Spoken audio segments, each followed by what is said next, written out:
While doing these histories of various distributors and production companies, I've discussed the specialty film units of the major studios, like Focus Features, Fox Searchlight, Warner Independent Pictures, and Paramount Vantage. And now I'm finally talking about Sony Pictures Classics, which has had quite an impressive run since it was founded in 1992.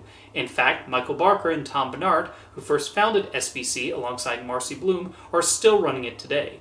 Barker and Bernard had previously run United Artists Classics and then Orion Classics, which provide them with a lot of expertise in acquiring independent and foreign films. While Orion was having financial difficulties, they were invited to pitch a specialty division to Sony Pictures head Peter Gruber. The idea was accepted, and thus Sony Pictures Classics was formed. SPC was even given a surprising amount of control and leeway over the films they picked up without needing to answer to the corporate bosses. That first release was the period film Howard's End, which was originally going to be released by Orion. However, their financial problems led to them dropping the movie, and Barker, Bernard, and Bloom were able to bring it to SPC. The film was a success and received 9 Oscar nominations, including Best Picture. They also did quite well with the French film Indochine, which won the Oscar for Best Foreign Language Film, and SPC will pick up the next 2 winners in that category too, Belle Pope from Spain and Burned by the Sun from Russia. Sony Classics focused primarily on international films for their slate, feeling there was an obvious market for them, and they deserved to find an audience in North America. They had a knack for finding well-received foreign films and helping let word of mouth and critical reviews get the word out about them. And of course, they were often on the lookout for exciting new filmmakers. Terry Swygoff's acclaimed documentary, Crumb, about the infamous underground cartoonist Robert Crumb, was one such film that got a lot of attention, and its lack of an Oscar nomination for Best Documentary was considered a major shock that year. SPC also picked up Todd Haynes' Save, Tom DiCillo's Living in Oblivion, Jean-Pierre Jeunet and Mark Caro's The City of Lost Children, and Todd Solondz's Welcome to the Dollhouse. Thanks to Sony's distribution deal with Castle Rock Entertainment at the time, they also got to release a few of their movies, like John Sayles' Lone Star and Christopher Guest Waiting for Guffman. One thing that may surprise people is that the division was an early supporter of IMAX being used to tell narrative stories, with them releasing the films Wings of Courage and Across the Sea of Time in the large screen format. In 1996, Marcy Bloom ended up in a coma and then found out she had a cerebral hemorrhage and became partially paralyzed as a result. Despite that, she continues to read scripts and offer suggestions and is still referred to on the official website as SPC's co-president. The strategy of Sony Pictures Classics seemed to be to find the best films they can and throw the dice to see how many of them land with audiences, and if there's a breakout, they especially benefit from that. Like the Brazilian film Central Station, directed by Walter Salles, which received a lot of acclaim and attention and would earn 2 Oscar nominations, including a Best Actress nod for Fernanda Montenegro. As is typical in the independent film space, Sony Classics would often find itself competing with other distributors for the same movie. When the German production Run Lola Run sparked a bidding war, Miramax was especially intent on picking it up. However, SPC acquired the film, which Harvey Weinstein furiously blamed on a young executive named Jason Blum. Sony Classics would also try to establish relationships with filmmakers. Spanish director Pedro Almodovar is one such example. He'd actually worked with Bernard and Barker before when Orion Classics released Women on the Verge of a Nervous Breakdown. Years later, they reteamed again thanks to the help of Marcy Bloom for his film All About My Mother, which went on to win the Oscar for Best Foreign Language Film. SPC would then become the distributor for many of his films afterwards, with Bloom even inspiring the story for Almodovar's Talk to Her. The division would enter the 2000s with a bang when they released their biggest success, Crouching Tiger, Hidden Dragon.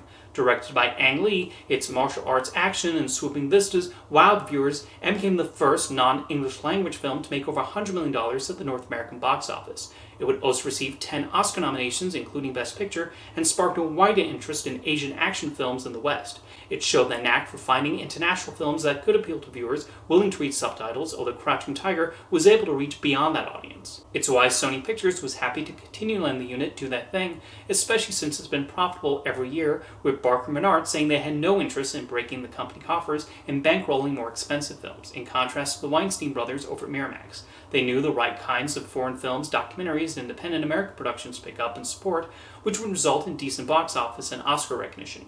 SPC would even get into animation when they released Yvon Chimay's The Triplets of Belleville. The movie's wild visuals and catchy music allowed it to find an audience, and it received an Oscar nomination for Best Animated Feature, putting it in the same company as films made by Disney and Pixar.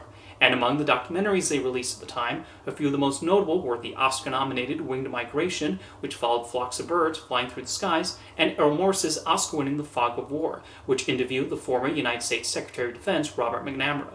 The success of Crouching Tiger also led to SPC picking up more Asian action films like House of Flying Daggers, Kung Fu Hustle, and Curse of the Golden Flower. Meanwhile, Sony Classics would end up releasing one of the most acclaimed films thanks to a corporate merger. That was Capote, starring Philip Seymour Hoffman as Truman Capote, which was originally a United Artists production. However, when Sony acquired MGM in 2005, some of the films inherited in that deal found their way into SPC's hands. That included Capote, whose Oscar buzz and eventual Best Picture nomination helped to pull in decent numbers at the box office, and Hoffman would win Best Actor for his performance. Another significant acquisition was the German film The Lives of Others. Set in East Germany, the film became a crowd pleaser and won the Oscar for Best Foreign Language Film, even though Pan's Labyrinth was pegged as the possible frontrunner in that category. It's one of those classic cases where people wonder how this other movie won, and then they watch it and like, okay, now I get it. Because it is in fact possible for two beloved films to be nominated in the same category. SPC will continue to support and release animated films from around the world. They continued their relationship with Sivan Chomay on The Illusionist, acquired Persepolis based on Majan Satrapi's graphic novel about her experiences living in Iran during the Iranian Revolution, and released the Israeli documentary Waltz with Bashir, which details director Ari Foreman's time in the Israel Defense Forces. SPC even got the distribution rights to the Studio Ghibli co-production The Red Turtle. All of these received significant attention and Oscar nominations. They would also continue to forge relationships with filmmakers. One of them was Woody Allen, with SPC releasing several of his movies beginning with Whatever Works, although they had previously distributed his film Sweet and Lowdown in 1999. One of the Allen films they released would turn out to be his biggest hit yet, as Midnight in Paris was able to appeal beyond his usual fanbase, and he won an Oscar for Best Original Screenplay. Blue Jasmine would also perform well before Woody Allen eventually left Sony Classics and started a short-lived deal with Amazon Studios. Another was Michael Haneke. That relationship started with 2005's Cachet, and he also worked with SPC on the release of The White Ribbon, Happy End, and Amour, the latter of which was nominated for Best Picture and won the Best Foreign Language Film Oscar. In fact, much like they did in prior decades, Sony Classics had an impressive run in that category throughout the 2010s, winning for films like In a Better World from Denmark, A Separation from Iran, Son of Saul from Hungary, and A Fantastic Woman from Chile. They've had success in the Best Picture category too. SPC picked up Damien Chazelle's Whiplash at the Sundance Film Festival and helped that film build buzz and eventual nominations. Luca Guadagnino's Call Me By Your Name was also nominated for Best Picture and became the breakout role for Timothée Chalamet. Like many distributors, they had to deal with the difficulties of the pandemic and having to find other avenues to get word of their films out there, as most people watch them at home. One such movie was The Father, which was highly acclaimed for its depiction of dementia. While most viewers watched the film at home, some still ventured out to see it in theaters. The Father got 6 Oscar nominations, including Best Picture, and took home 2 awards for the screenplay and Anthony Hopkins' lead performance. Something Sony Classics has often done to build their catalog is buy movies where the American distribution rights might have lapsed and make them available to viewers again. A few examples of this include Vittorio De Sica's Oscar-winning The Guardians of the Finzi Continis and Michelangelo Antonioni's The Passenger. And recently, Sony Pictures Classics got the distribution rights to Amélie from Miramax and re-released it in theaters. A major success they had last year was the Brazilian film I'm Still Here, which was a bit of a full circle moment as it reunited SPC with director Walter Salles and starred Fernanda Torres, the daughter of Fernanda Montenegro.